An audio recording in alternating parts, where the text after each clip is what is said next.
Welcome back. So I've had a couple people ask questions about how mess kits and such work. Most of it is very easy. If you don't know how to clean a plate and you've actually managed to find this video, well, sorry, you've earned dysentery at that point. All right, so the first question that I usually get is, how do you clean a canteen? This is my own personal one.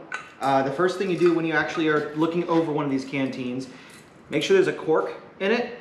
If you don't have a cork or any kind of plastic stopper of any kind, you're going to leak water like crazy, all right? The original mil spec, which again, that's what this is 1945. There's been a lot of tests that have been proven that these are actually still pretty safe to drink out of. If you have concerns about it, get one, test it yourself, get that warm fuzzies about it. All right, so cleaning this. The first step, of course, is to clean the mouth. That's self-explanatory, but still need to make sure we mention it. First step that I do is I take some soap, put it in there, take some water, tighten it up, and I just shake vigorously until I feel that it's clean. Drain that, all the soap and water. The second step is take boiling water, fill it up to the brim. Again, tighten it, make sure you get it all over the place. Let it sit for a minute. Anything that would be living in there at that point between the soap and the boiling water would be dead. That's gone. That's no longer a concern.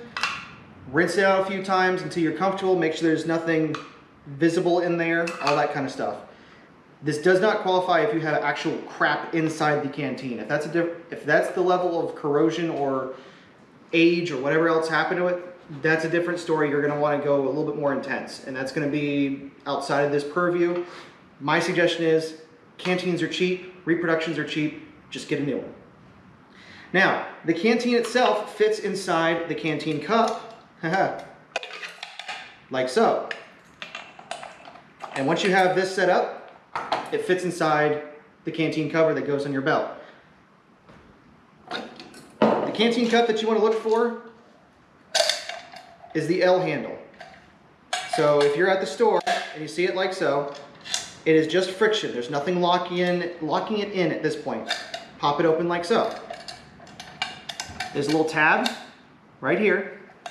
Fold it up into the dog ears. It's a little hard to tell, I'm sure, on the camera, but that's the intent of this guy. So once it's locked in there, you can hold it by the handle, set it over your fire, whatever you want to do, because you can tell this one's been a little toasty over time. So that's how you have your water and your coffee, and then you have the mess kit itself. The first war versions are flat top, the second war versions have the extra little pieces in there.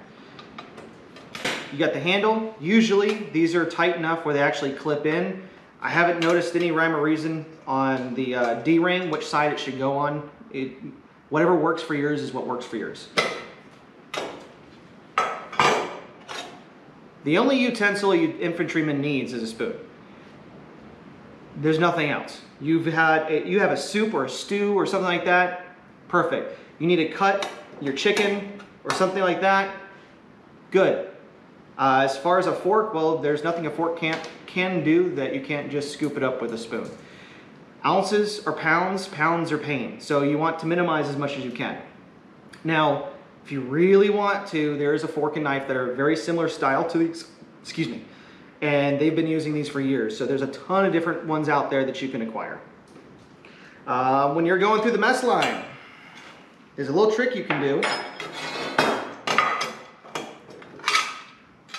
I put the D-ring on the little lip, and it's got a nice little channel right here for you. And that way you can just set it right up for the mess sergeant to put your food in. Both sides, good to go, no worries.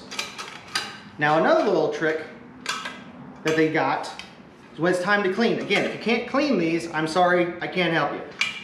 But after they're done, and you're ready for them to dry, and all of the utensils should have one of these, boom, and then you hang it up.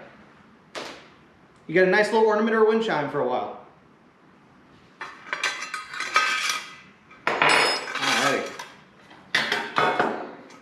That is essentially how your mess gear will work.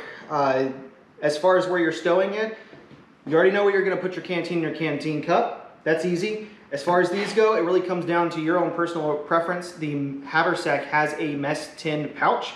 That is where you should put it. However, if you put it all together, just like this,